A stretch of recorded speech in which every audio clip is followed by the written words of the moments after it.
AP west Godavari జిల్లా గణపవరం మండలం yes కొండేపాడులో food poison తో 11 మంది అస్వస్థతకు గురయ్యారు. నిల్వ మైదా పిండితో చేసిన బజ్జీలు తినడంతో వీరంతా అనారోగ్యం పాలయ్యారు. బజ్జీలు తిన్న వెంటనే వాంతులతో అపస్మారక స్థితికి చేరుకున్నారు. బాధితుల్ని భీమవరంలో 3 ప్రైవేట్ హాస్పిటల్లో చికిత్స అందిస్తున్నారు. ఉంగుటూరు ఎమ్మెల్యే ధర్మరాజు, పలువురు నేతలు, అధికారులు బాధితుల్ని హాస్పిటల్లో పరామర్శించారు. బాధితులకు మెరుగైన వైద్యం అందించాలని హాస్పిటల్ మేనేజ్మెంట్ కోరారు.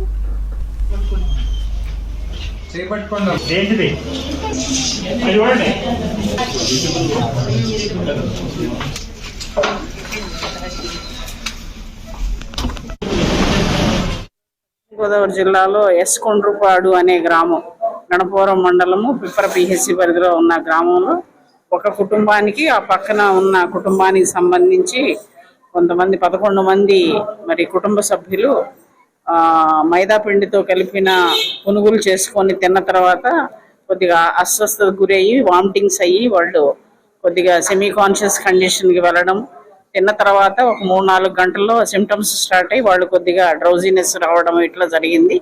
ఇమీడియట్గా వాళ్ళందరినీ కూడా తెలుసుకొని మరి వాళ్ళు కొంత తణుకు హాస్పిటల్కి వెళ్ళడము, అక్కడ నుంచి అడ్వైస్ తోటి భీమవరం హాస్పిటల్స్కి, ప్రైవేట్ హాస్పిటల్స్కి రావడం. ఇక్కడ ఒక 5గురు అడ్మిట్ అయ్యి ఉన్నారు. అలానే మరి వర్మ హాస్పిటల్లో ఒక బాబు, 2 సంవత్సరాల బాబు, ఇంపీరియల్ హాస్పిటల్స్లో ఒక 2, మిగిలిన వాళ్ళు వివిధ ప్లేసుల్లో సాధన హాస్పిటల్లో ఒకళ్ళు, మొత్తం 11 మంది ఇక్కడ చికిత్స పొందుతూ ఉన్నారు. ప్రస్తుతానికైతే అందరూ స్టేబుల్ గానే ఉన్నారు.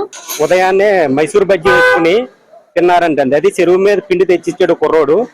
ఆ పిండిలో తెలియకోకుండా మైసూర్ బోండా వేసుకుని తినటం వల్ల ఒక 11 మందికి విరోచనాలు, వాంతులు పట్టుకుని కొంతమందిని తణుకు గవర్నమెంట్ హాస్పిటల్కి, మరి కొంతమందినేమో భీమవరం హాస్పిటల్కి, వరం హాస్పిటల్కి తీసుకెళ్లారు.